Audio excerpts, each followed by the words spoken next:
हाँ देखिए, लिखा हुआ है टी और milk were carrying on business, मिला in a partnership sharing profit and losses in the ratio of 3:2 respectively, ठीक है। They closed their books of account on 31st December 2016 and their balance sheet was as follow। Capital account है tea और मिल का, reserve है तो reserve का हिस्सा दे देंगे जो पार्टनर डेथ या रिटायरमेंट हुआ रहेगा, ठीक है। फर्नीचर है, स्टॉक है, डेटर है, कैश है, और लाइबिलिटी साइड में क्रेडिटर था। उसके बाद देखिए क्या बोला है, मिल्क डेथ कर रहा है, मिल्क डेथ कर रहा है ऑन 1 मई 2017। तो पहले ऊपर का बैलेंस शीट का डेट देखो कितना है, दिसंबर है। कितना है दिसंबर, 31 दिसंबर कितना है बाबू बोलो तो एक बार, 2017, क्लियर। 16 है, देख के बोला करिए, आप लोग गड़बड़ कर दे रहे हो।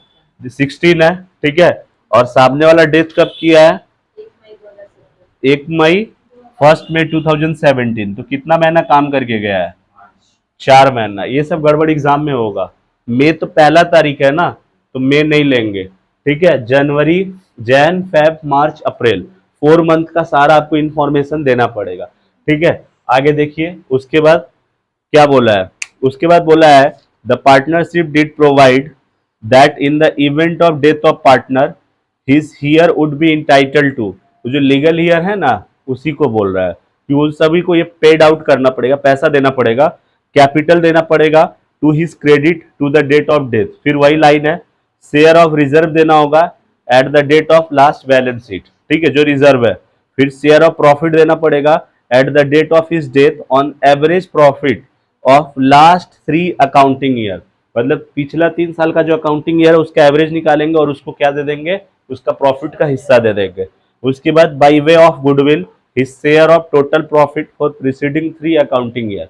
तो गुडविल देना होगा, पिछला 3 साल का अकाउंटिंग ईयर का गुडविल निकालेंगे, टोटल प्रॉफिट क्या बोला है, by way of goodwill, goodwill देना होगा ऑफ हिज शेयर, उसके शेयर का। अच्छा यहाँ पे गुडविल कितना बोला है, एकदम इंपॉर्टेंट लाइन है। यहाँ पे गुडविल बोला है टोटल प्रॉफिट जो होगा ना प्रीसीडिंग 3 अकाउंटिंग ईयर का, वही लग रहा है गुडविल बन जाएगा। इस क्वेश्चन में देखो नंबर ऑफ ईयर परचेज नहीं दिया हुआ है, नहीं ना है, तो अंडरलाइन कर लो। यहाँ पे आपको ना घुमाने के लिए क्वेश्चन ना जानबूझ के गलती कराने के लिए दे दिया है। बोला है जो गुडविल होगा ना वो टोटल प्रॉफिट होगा पिछला 3 साल का। मतलब आपको नंबर ऑफ ईयर परचेज से मल्टीप्लाई वगैरह वगैरह नहीं करना है, टोटल 3 साल का प्रॉफिट जोड़ेंगे और गुडविल आ जाएगा। और उसके बाद जो पार्टनर डेथ कर रहा है ना मिल्क, उसको उसका शेयर दे देंगे। 5 नंबर एडजस्टमेंट में लिखा है the profit for the 3 preceding accounting year 41,800 है, 39,200 है, 45,000 है। उसके बाद बोलता है prepare a milk capital accounting, milk capital accounting transferring the amount due to the milk, जो उसका लोन अमाउंट में चला जाएगा, लोन अमाउंट में ट्रांसफर करना है, ठीक है। तो चलिए एक छोटा सा पहले ये 4 महीना काम करके डेथ किया है, फटाफट हम लोग एक मिल्क का लेजर बनाता है। देखिए यहाँ पे क्वेश्चन में मिल्क कैपिटल अकाउंट बनाना है, ठीक है, बोले फटाफट बनाएंगे इस बार।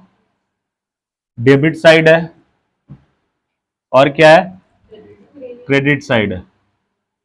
इधर आपका एक अमाउंट कॉलम हो जाएगा और एक अमाउंट कॉलम, आपको पता ही है पर्टिकुलर देना रहता है, वो सब आप दे दीजिएगा, पर्टिकुलर एक अमाउंट कॉलम। चलो पहले आप लोग समझ लो फिर बनाना।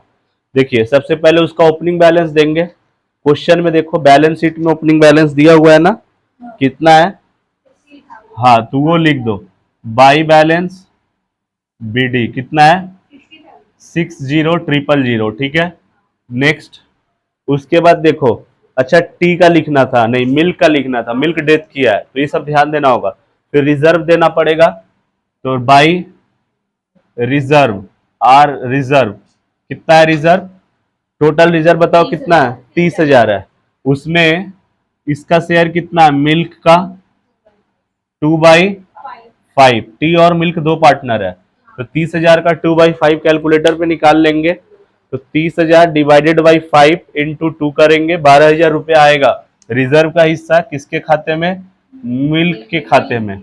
नेक्स्ट आगे देखिए, जो furniture stock debtor cash creditor है ना, ये सब नहीं बटेगा, ये सब एसेट्स लायबिलिटी कंटिन्यू आगे चलते जाएगा।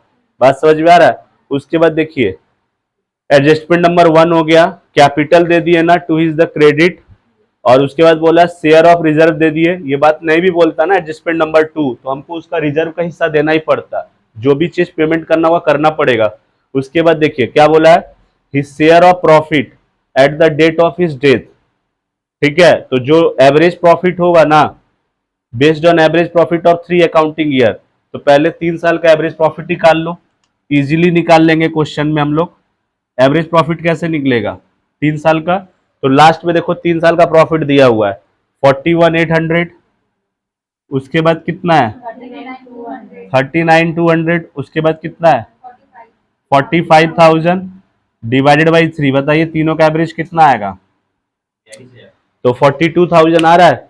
कंफर्म है, लॉक कर दे तो ठीक है, तो 42,000 हम इसको लिख लिया जो आप लोग बोला है। ठीक है, अब देखिए इसको बेस लेके आपको वो जितना दिन काम किया उसका प्रॉफिट देना है, तो यहां लिखेंगे बाई पीएल सस्पेंस, ये एक नाम है बस, उतना दिनों काम किया है। ठीक है, तो कितना है 42,000, इसमें उसका शेयर कितना है 2/5, हाँ मिल्क डेथ किया ना 2/5, यदि सिर्फ 2/5 कर देंगे ना तो पूरा साल भर का प्रॉफिट दे देंगे, क्योंकि जो 42,000 का प्रॉफिट है ये 1 साल का है, क्योंकि ऊपर में 3 साल का प्रॉफिट है, 3 से डिवाइड कर रहे हो तो 1 साल का वैल्यू आएगा। ठीक है, बट वो कितना दिन काम किया है, तो 4/12, तो बताइए कितना आएगा 42,000 इंटू करिए इंटू 2 डिवाइडेड बाई 5, फिर डिवाइडेड बाई 12 इंटू 4, 5600 आएगा क्या,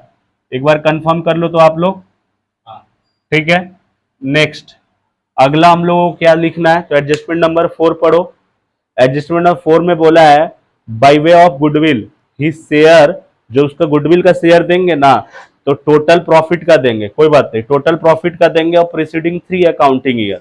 तो देखो यहाँ पे नंबर ऑफ ईयर परचेज नहीं दिया है, तो आपको जो गुडविल निकालना है ना, तो इसका तीनों साल का जो प्रॉफिट जोड़ के आएगा ना, टोटल प्रॉफिट इसका 3 अकाउंटिंग ईयर का, वही गुडविल का के लिए वैल्यू यूज होगा गुडविल का हिस्सा देने के लिए। तो तीनों को जोड़ के कितना आ रहा है 41,800, 41,800, 39,200 और 45,000, तो 1,26,000 आ रहा है। हाँ, तो चलिए देखिए 1,26,000 आ रहा है। ठीक है, इसी को आपको गुडविल का हिस्सा देना है, क्योंकि क्वेश्चन में वैसा बोला है, क्वेश्चन में जो बोलेगा आपको वही करना पड़ेगा, ये चीज हमेशा याद रखना। नंबर ऑफ ईयर परचेज यहाँ नहीं दिया हुआ, तो नंबर ऑफ ईयर परचेज नहीं दिया तो क्यों दिमाग लगाएंगे, क्वेश्चन का लैंग्वेज पढ़िएगा। ठीक है, तो यहाँ पे सीधा लिखेंगे बाई शेयर ऑफ गुडविल, उसका गुडविल का हिस्सा दे दो, तो कितना हो जाएगा शेयर ऑफ गुडविल, ये प्रॉफिट लेना है बेस 126,000 इंटू 2/5, और इसमें कोई टाइम फैक्टर कंसीडर नहीं होता है क्योंकि ये पास्ट का मेहनत है तीनों पार्टनर का। ठीक है, तो ये अपना हिस्सा लेके चला जाएगा, तो कितना आएगा 50,400, और कोई आइटम नहीं ना छूट रहा है। हाँ, इस क्वेश्चन में देखो इंटरेस्ट ऑन कैपिटल नहीं है, पार्टनर सैलरी नहीं है, पार्टनर रेंट नहीं है, ड्राइंग नहीं है, इंटरेस्ट ऑन ड्राइंग नहीं है, तो ड्राइंग और इंटरेस्ट ऑन ड्राइंग से तो कैपिटल कम होता है, और जो बाकी जो रेंट है सैलरी यदि वो पार्टनर को मिलेगा तो बढ़ेगा। तो हम लास्ट लाइन एक बार रिवीजन करा देता, उसके बाद हम क्वेश्चन को सीडी करके क्लोज कर देगा, फिर आप नोट कर लीजिएगा। देखिए हम लोग क्या कर रहा है, एक तरफ है फर्म, एक तरफ है डेथ वाला पार्टनर का घर वाला, तो फर्म को देना पड़ता है किसको, पार्टनर को, तो इसको जब भी ये देगा फर्म देगा तो उसके लिए क्या है लाइबिलिटी है, लाइबिलिटी होने से किधर लिखेंगे क्रेडिट साइड में, इसीलिए सब क्रेडिट साइड में लिखे हैं। ठीक है, अब देखिए आगे यहाँ पे क्वेश्चन में लास्ट में बोला है, चाहे ये बात नहीं भी बोले ना तो यही कॉमन सेंस अप्लाई करना, क्योंकि मिल्क तो अब पार्टनर नहीं ना रहा, तो उसका पैसा लोन में ट्रांसफर हो जाएगा। तो कितना हो जाएगा ये चारों जोड़ के, ठीक है कोई आइटम छूटा नहीं ना है, चलिए चारों जोड़ के कितना हो जाएगा, ऐड करिए 60,000, 12,000, उसके बाद कितना है 5,600 और 50,400, आंसर मैच करा लो, 1,28,000 आ रहा है पीछे से। ठीक है, 1,28,000, ठीक है नहीं आ रहा, 1,28,000, क्या बोल रहे हो, 1,28,000, ठीक है 1,28,000 फिर से एक बार हम लोग एक बार चेक कर लेते हैं। ठीक है, देखिए सबसे पहले हम लोग ये ओपनिंग बैलेंस दे दिया 60,000, इसमें तो कोई मिस्टेक नहीं है। रिजर्व दे दिया 30,000। ठीक है, और रिजर्व में कितना है पार्टनर का 2/5 है, तो डिवाइड बाई 5 इंटू 2। ठीक है, तो ये हो गया आपका 12,000 रुपया। ठीक है, फिर पीएल सस्पेंस आपका 42,000 में, क्योंकि वहां पे बोला था ना पीएल सस्पेंस के लिए his share of profit to the date of his death based on average profit of last 3 accounting year. तो 3 अकाउंटिंग ईयर का एवरेज ये आया था, ये एवरेज सही निकाले थे। ठीक है, इस पे 2/5 इंटू 4/12, 4/12 4 मंथ सही लिखे है ना हम लोग, जैन फेब मार्च अप्रैल। ठीक है, उसके बाद फिर क्या था बोलो नेक्स्ट। उसके बाद बोलता है by way of goodwill his share of total profit of preceding 3 accounting year, पिछला 3 साल का जो अकाउंटिंग ईयर है ना उसका ही टोटल प्रॉफिट को आप गुडविल ले लेगा। तो 126,000 ये सही आ रहा है, एक बार जोड़ के देख लो तो ऐड करके सब 41,800, 39,200 और 45,000, तो आ रहा 126,000। ठीक है, उसके बाद मिल्क जो पार्टनर डेथ किया है उसका शेयर कितना है 3:2, मतलब 2 है। ठीक है, तो डिवाइडेड बाई क्या हो जाएगा 5 इंटू 2। ठीक है, तो 50,400, 5600 और कितना हो जाएगा 50,400, 5600 और 12,000 और 60,000। ठीक है, ये सही आंसर है। 1,28,000 मेरे हिसाब से सही आंसर है, क्योंकि जितना भी कॉन्सेप्ट था इसको सही कर दिया हम। 128। अब ये किसको पैसा ट्रांसफर हो जाएगा, ये एग्जीक्यूटर अकाउंट को ट्रांसफर हो जाएगा। तो यहाँ पे आप लिख सकते हो टू मिल्क एग्जीक्यूटर्स लोन। वो डिजीज मतलब वही जो रोगी होता है, बीमारी होता है। ठीक है, एग्जीक्यूटर्स लोन कितना हो जाएगा 128,000। और ऐसा देखो क्वेश्चन में तो कुछ वैसा आइटम है नहीं जिससे आपका हो सकता है, तो हो गया अपना। ठीक है, तो